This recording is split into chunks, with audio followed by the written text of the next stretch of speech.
문자열을 입력받아서 알파벳이 몇 번 출현했는가를 카운팅하는 코드를 실습해 보도록 하겠습니다. 출현 횟수를 카운팅하는 자료를 어떻게 저장하는가, 이거에 집중해서 실습해 주시기 바랍니다.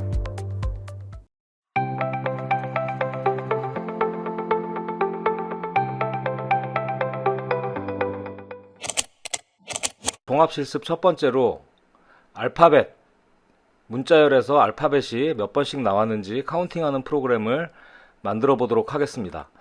만들기 위해서 먼저 배열이 두 개가 필요할 것 같아요. 첫 번째, 문자열 입력받을 배열이 필요하겠죠. 한 200개만 잡아보겠습니다. 그래서 초기화, 문자열 초기화는 그냥 빈 문자열로 하겠습니다. 그리고 알파벳을 카운팅하려면 A는 몇 번 나왔는지 B는 몇 번 나왔는지 해서 알파벳 A부터 Z까지 총 26개를 저장할 공간이 필요하겠죠. 그래서 몇 번 나왔는가 그냥 카운트 변수를 넣어가지고요. 몇 개가 필요하겠어요? A부터 Z까지 26개 저장할 공간이 필요합니다. 이것은 모두 0으로 초기화를 하고요. 그 다음에 이번 실습에서는 getCharacter 함수를 이용을 해서 문자열을 입력을 받을 거예요. EOF가 나오기 전까지 여러 줄 입력받을 수 있죠. 그래서 ch라는 변수가 필요하고요. 그 다음에 카운팅을 할 필요가 있으니까 i도 하나 만들어 놓읍시다. i는 0으로 초기화를 하겠습니다. 자, 그리고 이건 지우고요. 자, 그래서 먼저 파일 기억나시나요? ch에다가 키보드에서 받은 것들을 하나하나씩 넣으면서 언제까지 키보드에서 입력받은 게 EOF가 아닌 동안 무한 반복이죠. 받으면서 이제 키보드에서 가져온 거를 버퍼에서 하나씩 어디에 가져오겠어요? CH에 가져오겠죠. 그것을 인풋 배열에다가 집어넣으면 되겠죠. 그래서 위에 여기 I 이용하겠어요. I를 하나씩 증가시키면서 여기에다가 CH를 집어넣으면 됩니다. 자, 이렇게 하면 이제 EOF가 입력받을 때까지 계속 인풋에 들어오겠죠. 자, 여기까지 왔으면 잘 들어왔을 거예요. 일단 먼저 확인하기 위해서 푸데스로 출력을 해 보겠습니다. 교수님 여기 맨 마지막에 널 문자 넣어줘야 되지 않나요? 맞는데요. 초기 값을 이렇게 배열을 이렇게 주면 다 0으로 들어가니까 안 넣어줘도 될 것 같아요. 실행을 한번 시켜보면, 자, 입력을 하겠습니다. 그냥 의미 없이 그냥 입력을 할게요. 이렇게 하고 컨트롤 D 누르면은 입력이 종료되죠. 자, 그러면 위에 입력한 값이 그대로 출력이 됐죠. 즉 이곳에 인풋 배열에 이제 잘 들어갔어요. 자, 그럼 여기서 이제 해야 될 건 뭐겠어요? 여기서 이제 우리 뭘 해야 될까요? 저 입력받은, 지금 제가 아까 예제로 입력받은 거에 보면 영문자가 막 들어가 있고 여기에 숫자도 들어가 있고 하죠.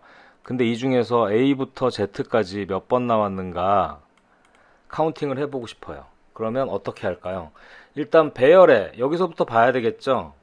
여기서부터 입력받은 문자열이 이만큼이니까 뭐 첫 번째 방이 무엇인가부터 보면서 A인지 B인지 보면서 카운팅을 끝까지 해 나가야 되겠죠. 그래서 첫 번째 방부터 언제까지 배열의 크기를 알 필요가 없죠. 널 문자 나올 때까지 하면 되겠죠. 그래서 반복을 합니다. i가 여기 쓰였으니까 i를 다시 0으로 초기화를 해주고요. 파일 언제까지 인풋의 i번째 방이 무엇이 아닐 때까지, 널이 아닐 때까지죠. 널이 아닐 때까지는 계속 반복해라. 자, 이 안에서 i를 뿔뿔 시켜줘야 되겠죠. 그럼 끝까지 가면서 배열을 탐색을 하겠죠. 그러면서 이 지금 깜빡깜빡거리는 이 18번째, 18번째 라인에서 여기서 무엇을 해줘야 될까요? 가만히 고민해 보세요. A이면 배열의 몇 번째 방을 증가시켜 줘야 돼요? A이면 배열의 첫 번째 방이 되겠죠. 26개니까 첫 번째 방에는 A, 두 번째 방에는 B 해서 맨 마지막 번째 방에는 Z 카운팅을 해줘야 돼요. 그럼 어떻게 할까요? 여러분들 if 어떻게 따져야 되겠어요? 여러분들이 그냥 제일 무식하게 하는 방법은 뭐겠어요? 인풋이 i번째 방이 뭐랑 같으면 A랑 같으면 뭐 하면 돼요? 카운트에 i번째 방을, i번째 방이 아니죠, 0번째 방을 뿔뿔 해주면 되겠죠. 그래서 이걸 몇 번 하면 돼요? A부터 어디까지? Z까지 하면 되겠죠. 야, 이걸 근데 어떻게 이렇게 하고 있어요, 그죠? 머리를 한번 짜내봐요. 어떻게 하면 될까요? 어떤 값이든 간에 어떻게 하면 될까요? input i, 이 안의 값이 일단 A부터 Z 안에 있는지부터 찾아야 되겠죠? 왜냐하면 지금 3049 여기 보면 숫자도 있잖아요, 그죠? 그래서 먼저 저 인풋이, 인풋 i번째 있는 방의 값, 그러니까 지금 i가 0이니까 첫 번째 있는 방의 값이 알파벳이냐 따져야 되겠죠? 알파벳이냐 먼저 따져야 돼요. 그래서 알파벳이냐 먼저 따지는 방법은 인풋의 i번째 방이 무엇이냐? 여러분들이 아스키 코드를 잘 생각해보면 A 아스키 코드가 몇인지 기억은 안 나겠지만 A라는 아스키 코드 값이 만약에 61이다 라고 치면 A는 61보다 input i번째 방은 아스키 코드 값보다 크거나 같아야 되겠죠. A부터 Z까지니까. 잘 보세요. 이렇게 치면 내부적으로는 뭘로 얘가 체크를 해요? 문자 A지만 아스키 코드 A에 해당하는 값이 되겠죠. 숫자. 그것보다 크거나 같다. 즉 A보다는 크거나 같다. 그리고 무엇보다 작아야 돼요? 인풋의 i번째 방이 무엇보다는 작거나 같아야 돼요? Z보다는 작거나 같아야 되겠죠. 자, 이러면 일단 ABCD부터 해가지고 Z까지 알파벳, 소문자 알파벳입니다. 저 input i는 이 안에 들어가 있는 값은 이 조건을 만족을 하면 알파벳, 소문자 A부터 Z 사이에 있는 값이에요. 자, 그럼 어떻게 카운팅을, 어디를 증가시켜야 될까요?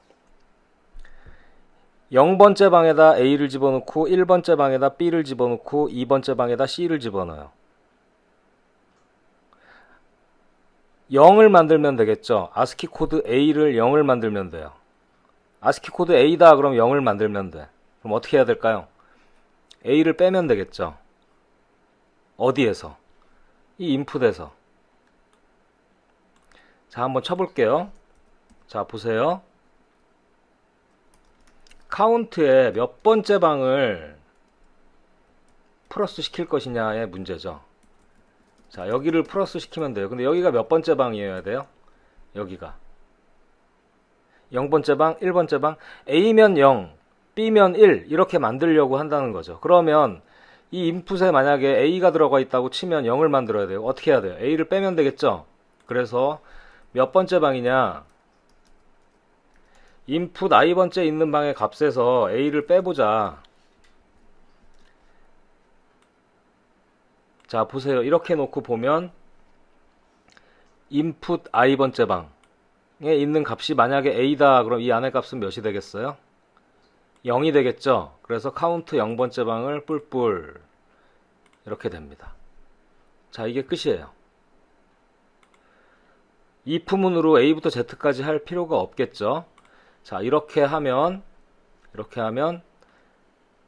이 카운트에 알파벳 출현 횟수가 쭉 나올 거예요.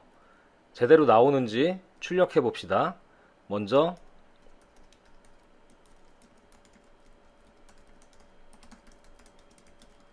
입력 문자열은 %s라고 하고요. 인풋이라고 칩시다. 그럼 출력이 되겠죠? 입력받은 문자열이. 그리고 저 카운트에 있는 횟수를, 이 카운트에 집어넣은 알파벳 횟수를 다 출력을 해줘야 되겠죠? 그래서 출력하는 문장 한번 치면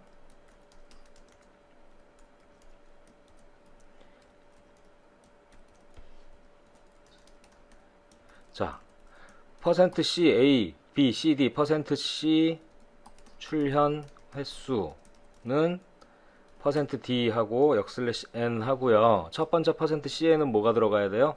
A 하면 A만 계속 찍히겠죠? A 다음엔 B 찍히고 C 찍히고 하려면 더하기 뭘 하면 돼요? I를 하면 되겠죠. 더하기 I 하고 문자 형식으로 찍으라고 했어요. 두 번째, %D에는 카운트 값이 들어가면 되겠죠.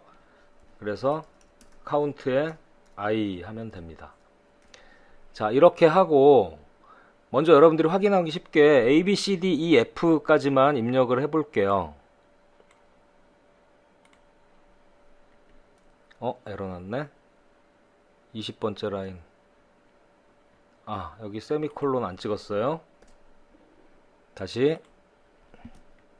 자, A, B, C, D, E, F까지만 하고 엔터 치고 컨트롤 D 누르면 입력이 종료되고 쭉 나오는데 다 0이고, 지금 보시면 A, B, C, D, E, F까지 한 번씩 나왔죠.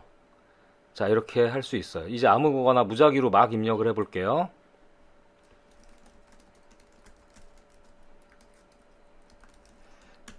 대문자도 입력하고 특수문자도 입력하고 숫자도 입력하고요. 멈추겠습니다. 자, 그러면 이제 A는 7번, D는 11번, J는 6번 이렇게 쭉 나옵니다. 자, 여기서 소문자가 아닌 모든 것들은 다 버려지겠죠? 어디에서 버려지죠? 이런 대문자들, 특수문자들 이런 건 어디에서 버려질까요? 이런 것들은 이 if문을 통해서 다 걸러지겠죠? 이 if문을 통해서. 자, 이렇게 해서 알파벳을 카운팅 해볼 수 있습니다. 여러분들에게 레포트를 하나 드릴게요. 지금 이 소스 코드는 여러분들이 실습을 하면서 다 같이 쳐봤을 거고요.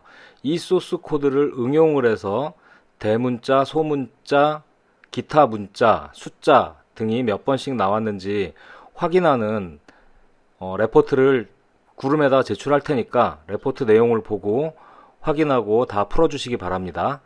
이상 실습을 마치도록 하겠습니다. 이제 문자열에 대한 설명이 끝났습니다. C 언어에서는 문자열을 문자 배열에 저장하며 이를 조작하는 함수는 모두 다 배열의 주소값을 매개 변수로 받아서 처리합니다. 결국 포인터 연산이 되겠죠. 문자열은 반드시 끝에 널문자가 와야 한다고 약속했으니까 맨 뒤에 널문자가 없으면 프로그램이 오류를 일으키거나 제대로 된 결과가 나오지 않을 수도 있다는 것을 명심해 주시기 바랍니다. C 언어에서 제공하는 문자열 조작 함수는 다른 언어에 비해서 많지는 않은 편입니다. 만약 여러분이 원하는 기능의 함수가 없다면 여러 함수를 조합해서 활용하거나 여러분만의 함수를 직접 만들어서 활용해야 합니다. 다양한 문자열 조작을 스스로 연습하면서 프로그래밍 실력을 키워나갈 수 있으면 좋겠습니다.